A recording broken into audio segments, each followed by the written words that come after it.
RRB NTPC का जो exam अब मार्च में है उसका नोटिफिकेशन आ चुका है, आरआरबी ने वो नोटिस जारी कर दिया, वो आपने देख भी लिया है। लेकिन इंपॉर्टेंट ये है कि पिछले नोटिफिकेशन के बेसिस पर जो कट ऑफ गई थी, क्या आप उतना स्कोर कर पा रहे हैं? क्योंकि यहां पर एक इंपॉर्टेंट ये भी रह जाता है भाई कि सेफ जोन और दूसरा क्रूशियल जोन।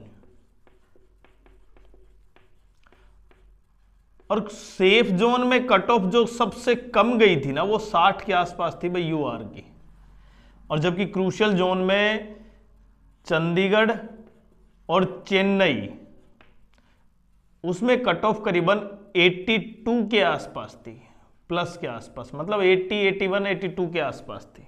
ये मैं यूआर की कट ऑफ बता रहा हूं भाई।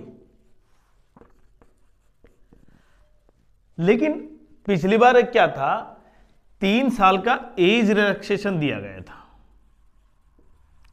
वो कोरोना की वजह से। अब की बार ऐसा नहीं है, तो कट ऑफ में फर्क पड़ेगा, ठीक है। लेकिन आप कितना स्कोर कर पा रहे हैं ये भी डिपेंड करता है। अब बच्चों ने क्या किया भाई, अब एक माइंडसेट ये भी हो गया भाई कि जहां पर कट ऑफ सबसे कम गई है ना, जो मालदा था, मालदा जोन, वहां पर बच्चों ने फॉर्म भर दिए।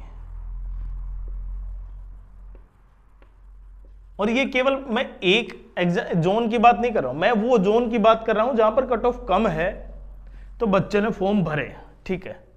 लेकिन जो 3 साल का एज रिलैक्सेशन था आपकी बार नहीं है, तो उससे कट ऑफ डाउन आएगी, कट ऑफ तो डाउन आएगी। लेकिन अब आप एक थोड़ा सा ध्यान से समझे, क्योंकि मैथ्स, रीजनिंग और जीएस पेपर आपका मार्च में, ठीक है।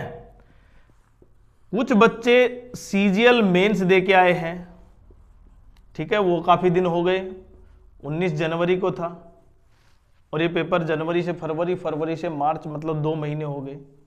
इन 2 महीनों के गैप में कोई पेपर नहीं है, केवल एमटीएस पेपर चल रहा है। तो जिन्होंने ग्रेजुएट लेवल की या 12th लेवल की तैयारी करनी है या कर रहे हैं, उन्होंने तो पेपर दिया नहीं, हो भी सकता है किसी बच्चे ने दिया हो, तो वो कहाँ जा रहे हैं भाई, सीजीएल 2024। क्योंकि 1,30,000 जो बच्चे सीजीएल में बैठे हैं, उनमें से केवल 14,000 जो भी है वैकेंसी, फाइनल वैकेंसी लगभग 15,000 के आसपास जितनी जाएंगी, वही कैंडिडेट क्वालिफाई होंगे, मतलब वही उनको जॉब मिलेगी। तो 1,15,000 जो बच्चे बचेंगे वो वापस क्या आएंगे, सीजीएल में आएंगे, एनटीपीसी का एग्जाम देंगे।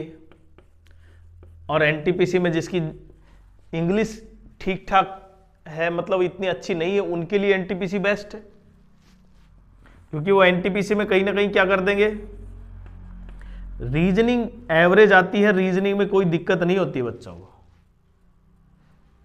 12 और मैथ भी ठीक ठाक कर लेते हैं। बाकी होती है जीएस की, और जीएस टीसीएस, क्योंकि टीसीएस बेस है पेपर, तो बच्चों ने कहीं ना कहीं अब की बार अच्छी तैयारी की होगी। देखिए, अच्छी तैयारी करना, कई बार क्या होता है, कई बार पेपर क्वालिफाई भी नहीं होता, हो जाता है कि आपने अच्छी तैयारी की लेकिन फिर भी नहीं हुआ, लेकिन उसका रिजल्ट आपको तुरंत नहीं, उसका लॉन्ग टर्म में मिलता है। आपसे वो एग्जाम नहीं हुआ तो नेक्स्ट एग्जाम जरूर होगा, उससे नेक्स्ट जरूर होगा।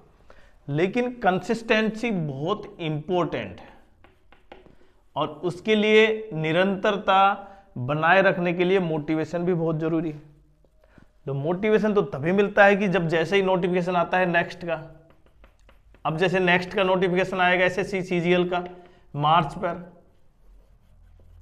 और क्योंकि एसएससी ने क्या कर रखा है, अपना कैलेंडर जारी कर रखा है, मार्च में दे रखा है नोटिफिकेशन, और बच्चे जो टियर 1 क्वालिफाई नहीं कर पाए थे वो भी क्या अब टियर 1 के लिए 2026 के लिए एसएससी सीजीएल सीएचएसएल के लिए इम्पैक्ट करेंगे, मतलब वहां पर फॉर्म भरेंगे। तो जो बच्चे ये सोच रहे हैं ना, पहला तो सेफ जोन और क्रूशियल जोन, उसकी परिभाषा बदल गई है। ऐसा नहीं होता हर बार वही सेफ जोन रहे, बच्चों के माइंडसेट पे आता है। पहली बार देखा उन्होंने कट ऑफ इसमें कम है, तो अब की बार इसमें फॉर्म ज्यादा भरे जाएंगे, क्योंकि पेपर आपका वहीं पर नहीं होता, पेपर आप कहीं भी फॉर्म भर सकते हैं एग्जाम। लेकिन फाइनल आपकी जब सिलेक्शन होता है तब उस जोन में होता है, तो सिलेक्शन तो बच्चे ले लेते हैं, कोई दिक्कत नहीं है। और अब इसका इंपैक्ट लगातार 2 एग्जाम है, सीजीएल का एग्जाम होगा, सीएचएसएल का एग्जाम होगा, और उससे पहले कहीं ना कहीं आपका क्या है, एनटीपीसी का एग्जाम। हालांकि रेलवे ने भी क्या कर रखा है, अपना कैलेंडर जारी कर रखा है, उसके भी exams, NTPC graduate level, 12th level. अब मैं सेफ स्कोर की बात करूं, आप कितने मार्क्स ले सकते हैं। देखिए लगभग यहां पर 60 से 82 के बीच कट ऑफ है यूआर की, तो आप एवरेज मान के चले। ऐसा नहीं है कि 77 बहुत से जोन की है, 72, 77, 75, 76, मतलब एवरेज में 75 मिनिमम मार्क्स आपको चाहिए। 75 मतलब 75 प्लस से काम चलेगा, 75 कम से काम नहीं चलेगा। तो इसलिए 75 मार्क्स लाने के लिए आपको जीएस बहुत अच्छे ढंग से करनी होगी। और लास्ट ईयर का जो पूरा जो कंप्लीट 1 ईयर था, उसका जो जीके का जो करंट अफेयर्स हैं, उसके हमने नोट्स हमने टेलीग्राम चैनल पर डाल दिए हैं। आपने अगर टेलीग्राम चैनल नहीं ज्वाइन किया तो ज्वाइन कर सकते हैं, उसका लिंक हमने डिस्क्रिप्शन में दे दिया है, और फ्री ऑफ कॉस्ट है, उसका कोई ऐसा उसके लिए कॉस्ट नहीं लगेगी। तो क्योंकि बच्चों के कहीं ना कहीं जीएस में ही सबसे ज़्यादा नंबर कटते हैं, अगर वो 70%, 60% जीएस में पहुंच जाता है तो उसका पेपर क्वालिफाई हो जाएगा। लेकिन एक्चुअली बच्चे 30 से 40% तक ही पहुंच पाते हैं, और यही सबसे बड़ी क्या है, दिक्कत है। अगर इसको डबल करना है तो कहीं ना कहीं आपकी तैयारी बहुत इंपॉर्टेंट। अब समय केवल 1 महीना ही बचा है आपका, और उसके लिए तैयारी में आपको वो सारे चीज़ ठीक कर देनी है जो 2024 का जो एनटीपीसी पेपर था उसमें जो गड़बड़ी हुई थी। तो हम तो केवल, क्योंकि देखें एक्सपेक्टेड कट ऑफ लगभग 55, 58 मान रहे थे, और कट ऑफ काफ़ी ज़्यादा गई। कारण क्या था, 3 साल का क्या था, एज रिलैक्सेशन। तो बिल्कुल अब की बार तो है नहीं, कट ऑफ डाउन जाएगी, बट कहीं ना कहीं सेफ स्कोर आपका लगभग 75 प्लस होना चाहिए। और देखिए मैं ये नहीं कह रहा कि एग्जैक्टली 75 प्लस का मतलब है लगभग आपके जो मॉक टेस्ट हैं अभी उसमें 75 के आसपास आपके मार्क्स होने चाहिए। वो तो पेपर पर डिपेंड करता है नॉर्मलाइजेशन कितना मिलता है, सही चीज़, लेकिन फिर भी एवरेज में आप ये मान सकते हैं नॉर्मलाइजेशन 3 से 4 नंबर मिनिमम मिलते हैं। अब की बार किस तरह का पेपर आएगा वो एक अलग चीज़ है, और पेपर से पहले सेफ स्कोर बताना हालांकि ये एक वाजिब पॉइंट नहीं है, बट कहीं ना कहीं फिर भी आपको पता होना चाहिए कि मैं अगर 35 मार्क्स ले रहा हूं तो फिर एनटीपीसी का एग्जाम सी देना गलत है। एक्सपीरियंस तो आप केवल अपने मॉक देकर भी ले सकते हैं।